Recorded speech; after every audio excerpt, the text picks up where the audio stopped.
बिस्मिल्लाहिर्रहमानिर्रहीम। अस्सलाम वालेकुम नाजरीन, हमारे तमाम देखने वाले दोस्तों को हमारी डिलीशियस कुकिंग के चैनल में खुशामदीद। आज हम आपको बहुत ही मज़ेदार बीफ आलू गोश्त, वो भी कढ़ाई के जाके में बनाने का तरीका सिखाएंगे। आपने अभी तक बीफ आलू गोश्त खाया होगा आम जायके में, लेकिन अभी तक आपने कढ़ाई के जायके में बीफ आलू गोश्त नहीं खाया होगा। तो आज हम बहुत ही मज़ेदार सा मखाना बीफ आलू गोश्त, वो भी कढ़ाई के तरीके से, कढ़ाई के जायके में ही बनाकर दिखाएंगे। ये बहुत ही मज़ेदार नाज़रीन बनता है, आम आलू गोश्त से ये डिफरेंट बनता है और खाने में भी बहुत ही मज़ा देता है।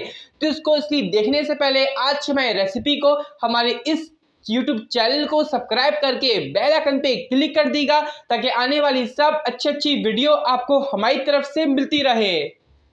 हम यहाँ पे हांडी में बनाएंगे अपना अच्छा खाना, क्योंकि हांडी वाली कढ़ाई वाली रेसिपी है, इसलिए हमने हांडी कढ़ाई ली है। इसके अंदर हमने ऑयल डाला है। ऑयल के साथ हम 4 मीडियम साइज की ऑनियन प्याज ऐड करेंगे। इसको सॉफ्ट करेंगे, नरम करेंगे, फ्राई करेंगे हल्का सा। इसको जलाएंगे नहीं, सिर्फ नरम करेंगे।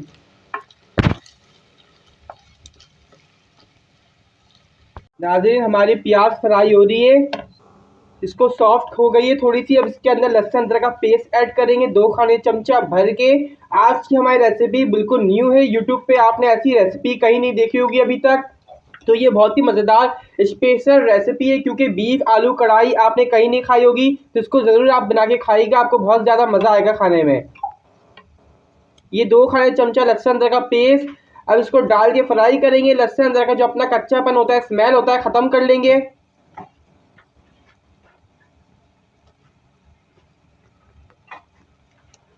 इसका स्मेल ख़त्म करने तक उसको हम चमची की मदद से हिलाते रहेंगे और उसको फ्राई कर लेंगे लहसुन अदरक को डाल के। हमारा लहसुन अदरक का कच्चापन ख़त्म हो गया, स्मेल इसकी अच्छी सी आ रही है। इसके अंदर अब हाफ केजी गोश्त है, हमने इसको धो के पानी में चढ़ाया था, इसको बॉयल करा है, नमक डाल के इसको आधा फीसद गला लिया और 1% हिस्सा छोड़ दिया है, बाकी इसके अंदर गल जाएगा। अब इसी के साथ हम पोटैटो ऐड करेंगे।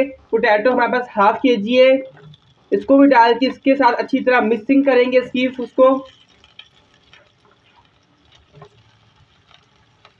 हमने नाज़रीन मिट्टी की हांडी लिए, कढ़ाई लिए, आपकी जैसी मर्जी। आप चाहे तो मिट्टी के बगैर वैसे जो आम कढ़ाई होती है लोग के घरों में, स्टील या तांबे की, उसके अंदर भी आप बना सकते हैं।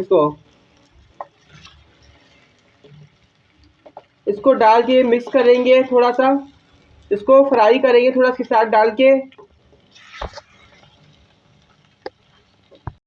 अब हम 2 मिनट हो चुका है पकाते हुए। 2 मिनट के बाद हम इसके अंदर टमाटो ऐड करेंगे। टमाटर 2 मीडियम साइज के टमाटर है, इसको हमने लिया है। अब इसको हम सॉफ्ट करेंगे। जब हमारे टमाटर सॉफ्ट हो जाएंगे, इसकी स्किन को रिमूव कर लेंगे। फिर स्किन की रिमूव करने के बाद इसको मिक्स कर लेंगे इसके अंदर अच्छी तरीके से। अभी हम सबसे पहले टमाटर को अपने सॉफ्ट करने के लिए रख देंगे।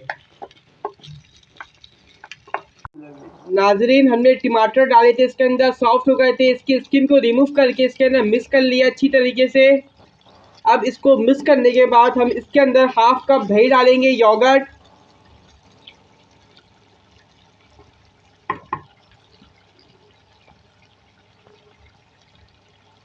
हाफ कप दही डल गया और दही डालने के बाद इसको अच्छी तरीके से इसकी भुनाई करेंगे। इसको हम नाज़रीन भुनेंगे नहीं, बल्कि इसको कुक करेंगे दही डालने के बाद। और हमने जो बीफ स्टॉक बचाया हुआ है, आपको जब लगे इसका मसाला लग रहा है, तो आप उसी वक्त फिर बीफ स्टॉक जो बचा हुआ है इसका, जब आपने गोश्त उबाला था तो इसकी यखनी आई होगी बीफ की, वो रख लेंगे आप भी। जब आपका मसाला लगे तो आप वो डालती रहिएगा थोड़ा थोड़ा करके, इस तरह आपका मसाला लगेगा नहीं और आपको पानी की भी ज़रूरत नहीं पड़ेगी फिर डालने की। हमारे आलू बीफ अच्छी तरह कुक हो चुके हैं। अपने स्पाइस के मुताबिक रेड चिली पाउडर, पिसी मिर्च, आपको जितना पसंद है आप उतना डालें, हमने भी उतना ही डाला है। इसके बाद इसके साथ ही हस्बे जायका नमक ऐड करेंगे। हम अपने मुताबिक डाल लें, जितना हमें पसंद है। आप भी उतना ही सॉल्ट ऐड करें जितना आपने डाला है। हमने नाज़रीन गोश्त में डाल दिया उबालते वक्त, तो इसी हिसाब से डाला है देख कर, तो आप भी देख के डालिएगा अपने हिसाब से। अब इसको कुक करेंगे थोड़ा सा 5 मिनट के लिए। जो रोस्ट करा था गरम ज़ीरा पाउडर और पीस लिया रोस्टी से, धनिया पाउडर, कोरिएंडर है, ये भी रोस्टेड है, ये 2 खाने चमचे कोरिएंडर और ज़ीरा 1 खाने चमचा है, इसको ऐड कर दिया इसके अंदर। असल मसाला कढ़ाई का यही है, इसी से मज़ा देगा कढ़ाई। अगर आप ये नहीं डालते तो कढ़ाई का जायका बिल्कुल नहीं आएगा, क्योंकि यही स्पेशल का कढ़ाई का जायका देगा इसके अंदर। अब इसको डाल के थोड़ा सा कुक करेंगे 2-3 मिनट के लिए।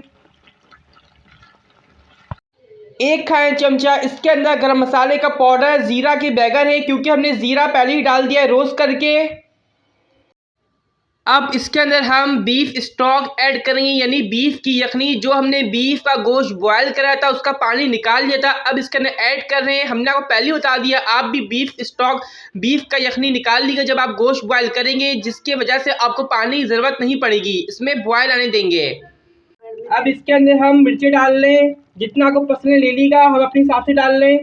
अब मिर्चों डाल के मिर्चों को सॉफ्ट करेंगे, इसके अंदर नरम करेंगे थोड़ी सी। कढ़ाई के अंदर मोटी वाली मिर्ची डाली जाती है, इसलिए आप भी मोटी डालिएगा, क्योंकि आप पतली डालेंगे तो फिर कढ़ाई का जायका भी नहीं आएगा। मोटी डालिएगा आप भी इसके अंदर। अदरक है ये डालेंगे नाज़रीन, ये भी कढ़ाई के लिए बहुत ही स्पेशल चीज़ है। अब हम क्या करें, कुक कर लेंगे थोड़ी देर के लिए। कुक करने के बाद फिर सर्व कर देंगे इसको। आज की हमारी बहुत ही मज़ेदार यूट्यूब पे नई रेसिपी आज हमने आपके साथ शेयर करा। आप भी दूसरों के साथ ज़रूर शेयर करिएगा ये रेसिपी, क्योंकि ये एक न्यू रेसिपी है, बिल्कुल नई है। क्योंकि आपने आम बीफ आलू गोश्त खाया होगा, लेकिन अभी तक आपने आलू गोश्त कढ़ाई के जायके में नहीं खाया होगा। जो हमने आपको आज बनाकर दिखाया कढ़ाई की तरीके से, कढ़ाई के जायके में बीफ आलू गोश्त, ये बहुत ही मज़ेदार बना है नाज़रीन। इसकी शक्ल देखें, खुशबू भी बहुत ही अच्छी आ रही है। उसको आप किसी भी इवेंट, तकरीफ या लंच में रख सकते हैं, डिनर में भी रख सकते हैं। इसको आप नान, चपाती और बॉयल्ड राइस के साथ सर्व करिएगा। और पसंद आने पे हमारी इस वीडियो को लाइक करें, और जब भी आप बनाएं हमें कमेंट्स बॉक्स में ज़रूर बताइएगा कि आपकी इस रेसिपी को कितने लोगों ने पसंद किया। और हमारे चैनल को सब्सक्राइब करके बेल आइकन पे क्लिक कर दीजिएगा। नेक्स्ट टाइम के लिए आप हमें इजाज़त दीजिए। अल्लाह हाफिज़।